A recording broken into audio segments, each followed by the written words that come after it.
They thought we were weak, fragile, easy prey.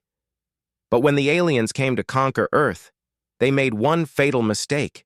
They underestimated humanity's greatest weapon, our refusal to ever surrender. The massive Vraxian mothership hovers over New York City. Its shadow stretches across Manhattan like a metallic cloud. On the bridge of the alien vessel, Supreme Commander Zorlak observes the primitive planet with disdain. "These humans are pitiful," Zorlak addresses his officers, mandibles clicking with contempt. "Look at them scurrying about like insects. No natural defenses, no claws, no venom. Their bodies are soft and fragile. They've barely mastered space. Travel beyond their own moon. They will make excellent subjects for the Vraxian Empire." Before we go any further, comment where in the world you are watching from and make sure to subscribe, because tomorrow's story is one you don't want to miss. Science. Officer Trelvon approaches with a datapad, her exoskeleton gleaming under the ship's blue lights. "Supreme Commander, preliminary scans indicate they possess nuclear capabilities and rudimentary AI systems. Perhaps we should proceed with caution?" Zorlak waves a clawed appendage dismissively. "Nuclear weapons? Primitive fission devices. Our shields can withstand thousands of such explosions. As for their AI, it's barely sentient. No, Trelvon, these creatures pose no threat to the glory of the Vraxian collective." The War Council gathers around a holographic display of Earth. Military strategist Krasgor points to key military installations across the globe. Their forces are divided by arbitrary geographical boundaries. They fight amongst themselves constantly. No unified planetary defense. No orbital weapons platforms. Their most advanced aircraft can't even achieve escape velocity. This conquest will be recorded as the easiest in our 1,000-cycle expansion. Zorlak rises from his command throne. "Prepare the ultimatum broadcast. Give them the standard terms. Immediate surrender or planetary bombardment. I want their world leaders assembled within one rotation to sign the Treaty of Subjugation." Thou. Broadcast interrupts all electronic communications worldwide. Every television, radio, smartphone, and computer displays the same message: a grotesque insectoid face with compound eyes and clicking mandibles. "People of Earth, I am Supreme Commander Zorlak of the Vraxian Collective. Your planet has been selected for immediate integration into our glorious empire. Your resources will serve our expansion. Your people will serve our needs. Your military forces are hopelessly outmatched. Resistance would result in unnecessary suffering." In the White House Situation Room, President Elena Martinez watches the broadcast with her Joint Chiefs of Staff. The room is silent except for the aliens' clicking speech. "You have 24 of your Earth hours to surrender unconditionally. Your world leaders must assemble at your United Nations building to sign our Treaty of Subjugation. Failure to comply will result in demonstration strikes against major population centers." General William Hayes leans forward, his weathered face grim. "Madam President, all attempts to establish communication with the vessel have failed. Our jets can't get within 5 miles of that thing. Some kind of force field." "What about our nuclear options?" Martinez asks quietly. "ICBMs are prepped, submarines in position, but we don't know if they'd even scratch that thing," Hayes replies. "And if they don't work?" The Secretary of Defense interjects. "Satellite imagery shows similar ships appearing over Beijing, Moscow, London, and New Delhi. This is a coordinated global event." President Martinez studies the alien face frozen on the screen. "Get me the Chinese president and Russian premier. Then every other world leader you can reach. If these bugs want a united Earth, they're about to get one. The United Nations Security Council chamber has never been so crowded. Leaders from every nation sit shoulder to shoulder. Ancient enemies find themselves as reluctant allies. Russian President Vetrov speaks first. My military advisors believe a coordinated nuclear strike might penetrate their shields if we concentrate fire on one section. Chinese President Zhao shakes his head. And risk immediate retaliation against our cities? We've seen their weapons capabilities from orbital scans. One shot from their main cannon could vaporize Beijing. The room erupts in multiple languages, each leader advocating for different approaches. President Martinez stands, silencing the chamber. We aren't here to surrender, but we aren't here to commit mass suicide either. I propose something different. She nods to a group of civilians entering the chamber. These are not generals or politicians. They're scientists, engineers, and hackers, the best minds Earth has to offer. Dr. Samira Khan, director of DARPA, steps forward. The Vraxian communication uses quantum entanglement principles, but they broadcast on frequencies similar to our own. We've analyzed their transmission patterns and found a backdoor into their systems. A young man with disheveled hair and a worn hoodie approaches the podium. Kevin Chen, formerly imprisoned for hacking the Pentagon. He offers a tired smile. Now, apparently, I'm humanity's best hope. Ironic, right? We've written a virus that can infiltrate their command network. It won't take down their shields, but it could disrupt their targeting systems for approximately 8 minutes. Martinez continues, 8 minutes during which our special forces teams will attempt planetary infiltration. This is madness, the French president objects. What can ground troops possibly do against such technology? British Prime Minister Williams leans forward. The same thing humans have always done when faced with superior force. Adapt, improvise, and exploit every weakness. As the deadline approaches, a delegation of world leaders walks up the steps of the UN building. The Vraxian mothership hovers directly overhead, casting the area in shadow. Inside the ship, Zorlak watches with satisfaction. See how quickly they surrender? Such a species doesn't deserve freedom. Science Officer Trelvon studies her readings, with concern. Commander, I'm detecting unusual energy signatures from multiple locations worldwide. The humans appear to be... Suddenly, the ship's alarms blare. We're being hacked, the communications officer shrieks. Unknown code infiltrating our systems. Impossible, Zorlak roars. Their technology is primitive. On Earth, Kevin Chen sits in a makeshift command center beneath the Pentagon, fingers flying across his keyboard. I'm in. Targeting systems compromised. You've got your 8 minutes. Make them count.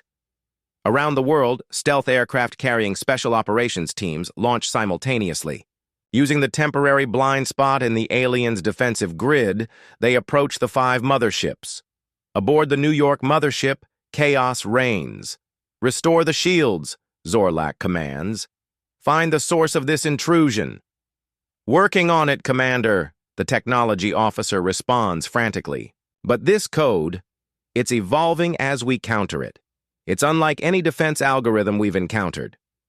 Because it's not a defense algorithm, Trelvon realizes with horror. It's not programmed, it's being actively modified by a living intelligence. Zorlak turns to the view screen, watching as the human delegation at the UN suddenly disperses, running for cover. It's a deception. Prepare orbital bombardment immediately. Navy SEAL Team 6 rappels from their stealth helicopter onto the hull of the New York mothership. Similar teams from other nations land on the vessels over their respective cities. Cutting through now, whispers Lieutenant Commander Jack Reynolds. The plasma torch slices through the alien metal, creating an entry point. Inside the ship, Zorlak is livid. How did they penetrate our hull? Dispatch security drones to all breach points. The human teams move with practiced efficiency through the alien corridors. They've studied the ship layouts from the hacked schematics, moving directly toward critical systems. These beings are full of contradictions, Trelvon tells Zorlak as they watch security footage. Their bodies are fragile, yet they move with calculated precision. No natural armor, yet they've created artificial protection. No claws or fangs, yet they've fabricated weapons more deadly than any evolutionary adaptation. In the engine room, Reynolds and his team place high-yield explosive devices at key structural points. Charges set, he reports through his comm. Moving to secondary objectives. Meanwhile, Russian Spetsnaz troops sabotage the weapons systems, while Chinese special forces target the shield generators. British SAS and French GIGN units engage Vraxian security forces in the ship's lower levels, drawing attention away from the other teams. Commander, a security officer reports to Zorlak. The humans are fighting in ways our tactical simulations didn't predict. They're smaller than us, weaker than us, but they're exploiting spaces we can't access, using our size. Against us. For the first time, Zorlak feels a flutter of concern. How many have we neutralized? 7. But we've lost 23 security officers. Impossible. How can these primitive creatures? They adapt, Trelvon interrupts. I've been monitoring their neural patterns. They observe, learn, and adjust strategies in real time. And they operate as perfect units despite having no hive mind. On the bridge, Zorlak watches in growing horror as the infiltration teams continue to evade capture. The ship's AI finally purges the human virus, restoring full functionality. All weapons online, the tactical officer announces. Targeting, systems restored. Begin the bombardment, Zorlak commands. Target their major cities first. Sir, the weapons officer responds. The primary cannon won't fire. Physical sabotage to the mechanism. Impossible! Use secondary weapons. Secondary weapons targeted on our own hull, sir. I can't override. Suddenly, Lieutenant Commander Reynolds' voice comes through on all frequencies. Attention, alien vessel. This is humanity speaking. Perhaps you're wondering how a primitive species managed to infiltrate your supposedly superior technology, Zorlak hisses in fury. Cut that transmission. Can't, sir. They've hardwired into our communication array. Reynolds continues. You made a fundamental error in your assessment of humanity. You measured threat by the wrong criteria. No, we don't have claws or exoskeletons or venom. We don't need them. In the control room, the human team has barricaded themselves, broadcasting to all 5 ships simultaneously. Humanity didn't become Earth's apex predator through physical strength. We did it through adaptability, cooperation, and sheer, relentless determination. We created tools to overcome our physical limitations. We formed complex social structures to multiply our individual capabilities. Trelvon approaches Zorlak with new data. Commander, I've been analyzing their historical records from their information network. These humans, they've been at war with themselves constantly throughout their history. They've developed combat tactics and weapons specifically designed to kill each other. Their entire species has been engaged in an evolutionary arms race against themselves. Reynolds' voice continues. Every Vraxian ship now has explosives planted at critical junctures. Your shields are programmed to fire on your own vessels. Your weapon systems are locked in safe mode. You have exactly 5 minutes to begin retreat procedures before we detonate. Zorlak turns to his science officer in disbelief. Is this possible? Trelvon's compound eyes show genuine fear. Commander, I've completed my full analysis of human history. They've developed more ways to kill than any species we've encountered. They turned the splitting of atoms into weapons. They weaponized diseases. They've created autonomous killing machines. And most terrifying of all, they've survived multiple near-extinction events of their own making. She displays images of human warfare throughout history. Roman legions, medieval knights, World War trenches, nuclear mushroom clouds, modern special forces. These aren't just animals with tools, Commander. They're predators who've been trying to exterminate themselves for millennia and failing because they're too adaptable and too stubborn to die. Zorlak stares at the countdown timer projected. By the human infiltrators. 3 minutes remain. Initiate emergency withdrawal, he finally orders. All ships, retreat to minimum safe distance. But Commander, his second-in-command protests, the High Council will never approve abandoning the conquest. The High Council didn't face these humans directly, Zorlak responds. Transmit all our data on the humans back to the homeworld. The Council needs to understand what we're dealing with. The massive motherships begin to ascend, pulling away from Earth's cities. On view screens worldwide, humans watch as the alien threat recedes. Inside the New York ship, Lieutenant Commander Reynolds and his team extract safely via emergency pods, parachuting down to the waters of the Hudson River as the alien vessels accelerate towards space. In the White House Situation Room, President Martinez receives the news. All teams accounted for, minimal casualties. The Vraxians are retreating past lunar orbit. There's a moment of stunned silence before the room erupts in cheers. "Should we pursue?" General Hayes asks once the celebration quiets. "We've captured enough of their technology to potentially—" "No," Martinez interrupts. "We've won this battle. Let's not start a war we might not win. At least not until we've studied their tech and prepared properly." 127 standard cycles had passed since the failed invasion of Earth, barely a month in human timekeeping. The small Vraxian scout vessel Twilight Observer drifted silently at the edge of the Sol system, its adaptive camouflage rendering it nearly undetectable against the backdrop of space.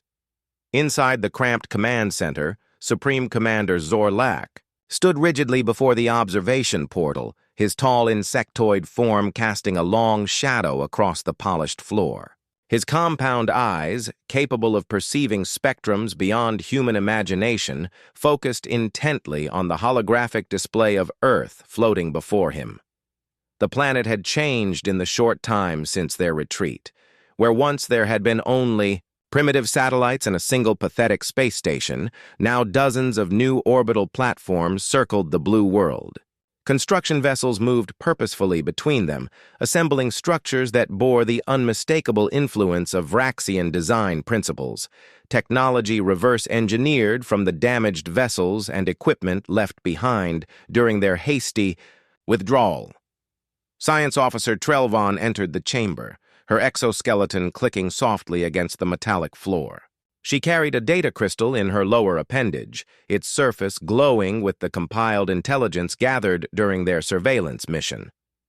Unlike most Vraxians, whose carapaces displayed the standard green-black coloration of their species, Trelvon's exoskeleton had an unusual bluish tint, a genetic aberration that had marked her as different since hatching. Perhaps that was why she, alone among the crew, seemed to genuinely understand the humans. "The High Council has reviewed our preliminary findings," she announced, inserting the crystal into the ship's central interface. "They have officially declared Earth a prohibited zone, classification Omega-7.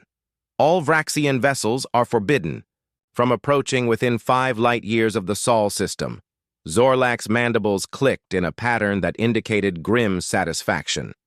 "The first time in our 12,000-cycle history that we have retreated from a conquest and sealed off an entire star system. The Council must be furious." "They are," Trelvon confirmed, manipulating the holographic controls to expand the view of Earth.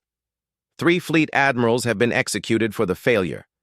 Your personal connection to the Imperial Broodmother is the only reason you were spared and reassigned to this observation mission instead." Zorlak chittered darkly. "A fate perhaps worse than execution. To witness the consequences of my misjudgment firsthand." He gestured toward the display with a sharp-tipped appendage. "Look at them, Trelvon. Just look at what they've accomplished in a single lunar cycle." The hologram zoomed in on the largest of the new orbital platforms. It was clearly a defensive installation, its design an unsettling hybrid of clumsy human engineering and elegant Vraxian weapons technology, primitive yet effective, ugly yet functional, like the humans themselves.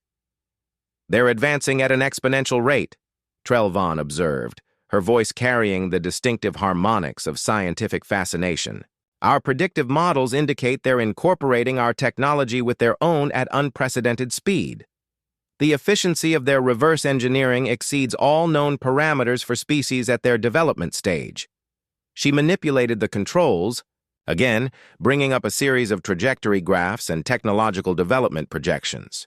"At this rate of advancement, factoring in their unusual cognitive adaptability and their apparent lack of procedural barriers to innovation, they'll be capable of functional interstellar travel within a decade." Zorlak finished, his voice hollow. And they'll remember us. They'll remember what we tried to do to their world. The unspoken question hung in the recycled air between them. What would happen when humans, with their terrifying capacity for violence and their newfound access to advanced technology, ventured beyond their solar system? The Vraxian Collective had conquered 342 species across 86 star systems over millennia of expansion. Never had they encountered a species that had not only resisted them, but had comprehensively defeated their initial invasion force. The Council has ordered the establishment of a permanent observation network at the perimeter of the exclusion zone, Trelvon continued, her secondary limbs working rapidly across the control interface. They want continuous monitoring of human development and immediate alerts if they show signs of venturing beyond their system. Zorlak's upper body swayed slightly, the Vraxian equivalent of a contemplative nod. A wise precaution, though I fear it may be insufficient. Trelvon hesitated, her compound eyes shifting color slightly, an indication of emotional distress in her species. Commander, may I speak freely? When have you ever not, Science Officer? There was a note of weary affection in Zorlak's complex vocal patterns. Should we have exterminated them when we had the chance? Trelvon asked quietly. A full barrage from our main cannons in the first moments of contact, before they could react or adapt. It would have been cleaner, safer for the collective. The question hung in the air between them, heavy with implications. The Vraxian Collective had eliminated potentially threatening species before. It was an established protocol when encountering a species with unusual adaptive capabilities. Zorlak had chosen conquest over extinction because human technology had seemed primitive, their physical forms weak and vulnerable. A mistake he would carry until his final molting. Zorlak's mandibles clicked thoughtfully as he considered the question. I'm not certain we could have succeeded even then, he finally admitted. We underestimated them at every turn. These humans, there's something unique in the galaxy. Not the strongest, not the fastest, not the most technologically advanced, but perhaps the most dangerous in their own particular way. He gestured toward another display showing compiled data from Earth's information networks, their internet, as they called it. Images flashed across the screen, humans fighting wars across their planet's history, developing increasingly sophisticated methods of killing each other. Stone axes gave way to metal swords, which yielded to gunpowder weapons, which evolved into terrifying nuclear devices, all within a span of time that would represent a mere eye blink in Vraxian evolutionary history. Look at their military history, Zorlak continued. They've been trying to exterminate themselves for their entire recorded history. Their capacity for violence is unmatched by any species we've encountered, and yet, paradoxically, so is their capacity for cooperation when faced with an external threat. Trelvon clicked her mandibles in agreement. Their neural architecture is unlike anything in our xenobiological databases. They form intense emotional bonds with non-related individuals, even with artificial constructs and non-sentient animals. They risk their lives for abstract concepts. They function as individuals yet coordinate as effectively as a hive mind. They're fascinating. Fascinating and terrifying, Zorlak corrected. The Council believes the threat can be contained by keeping them isolated in their system. I am not so certain. These humans, they yearn for the stars. It's embedded in their culture, their literature, their scientific endeavors. They will not remain confined for long. He moved to the ship's central command console and activated the transmission array. The system hummed to life, its quantum entanglement nodes aligning to broadcast across vast distances. Commander? Trelvon questioned, her posture indicating confusion. We've already transmitted our report to the High Council. This is not for the Council, Zorlak replied, adjusting the broadcast parameters to transmit on all standard frequencies used by spacefaring civilizations. This is for everyone else.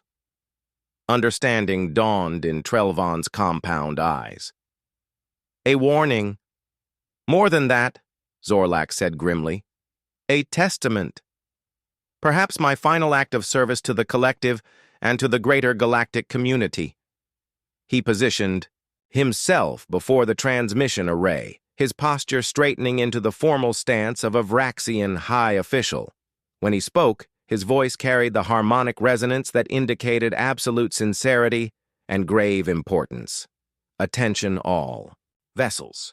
This is Supreme Commander Zorlak of the Vraxian Collective broadcasting a Class 1 warning regarding the third planet of star system Sol 3.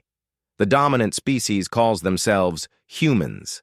They appear physically unimposing, soft-bodied mammals, with no natural armor, no significant physical strength compared to many spacefaring species, no claws or venom or biological weapons of note. Their technology seems primitive by interstellar standards. Their planet is resource-rich and appears to be an easy target for conquest or colonization. Zorlak paused, his mandibles clicking slowly in the rhythm that signified deadly seriousness. In Vraxian communication, do not be deceived, do not attempt conquest. The Vraxian Collective, with its 12 millennia of successful expansion across 86 star systems, attempted to subjugate Earth. We failed. Catastrophically. The commander manipulated the controls, transmitting alongside his warning a compressed data package containing evidence of the humans' unexpected capabilities, footage from the brief but devastating conflict, analysis of their rapid technological adaptation, and studies of their unusual psychology. These creatures have turned their evolutionary weaknesses into strengths beyond anything we could have anticipated. They've transformed their lack of natural weapons into technological ingenuity that borders on the incomprehensible. They've converted their individuality into unprecedented tactical adaptability. Where a hive mind would follow a single failed strategy to extinction, humans constantly innovate, experiment, and adapt, each individual capable of unique approaches to problem-solving. Images of Earth's history flashed across the transmission. Humans surviving ice ages with nothing but fur skins and fire, enduring plagues that decimated their population only to emerge stronger, weathering natural disasters that would have ended less resilient species, and most tellingly, surviving their own wars of almost unimaginable brutality. The humans have one quality that makes them uniquely lethal. They refuse to accept defeat. Not just as individuals, but as a species. They will sacrifice themselves by the millions for abstract concepts like freedom and homeland. They will fight with sticks and stones if necessary. They will turn their environment itself into a weapon. And most terrifying of all, they learn from every encounter. Zorlak's voice took on a new harmonic, one rarely heard in Vraxian speech, a tone of genuine respect. We left technology behind in our retreat, barely a fragment of our capabilities. Within days, they had begun to reverse engineer it. Within weeks, they had adapted it to their own purposes. Within a month, they have begun constructing defenses that incorporate our own weapons designs, improved upon in ways our engineers are still struggling to comprehend. The ship's long-range sensors showed new activity around Earth. A test firing of one of their orbital platforms. The energy signature was unmistakably derived from Vraxian technology, but the calibration and focusing mechanisms showed modifications that increased efficiency by nearly 20% over standard Vraxian designs. The Vraxian Collective has declared Sol 3 a prohibited zone, classification Omega 7. We will establish a permanent observation network at the perimeter, but we will not approach their world again. I strongly advise all spacefaring civilizations to adopt similar protocols. These humans will not remain confined to their planet for long. They will venture into the stars, and they will remember their first contact with an alien species was one of hostility and attempted conquest. Zorlak. Mandibles clicked in a pattern that conveyed both warning and a strange sort of admiration. To any who ignore this warning and attempt to conquer, colonize, or otherwise threaten Earth or its inhabitants, congratulations. You've just declared war on the most lethal species yet discovered in our galaxy. May whatever gods you worship have mercy on you. The humans certainly won't. With a final command, Zorlak set the message to repeat on all frequencies at regular intervals. It would continue broadcasting long after the Twilight Observer had departed, a persistent warning echoing through the void of space. As the scout ship's engines powered up, preparing for the long journey back to Vraxian space, Trelvon approached, her commander. Do you really believe they pose such a threat to the entire galaxy? They're just one species on one planet. Zorlak turned his gaze one last time toward the blue world, growing smaller on their view screen. For now, he said quietly, for now,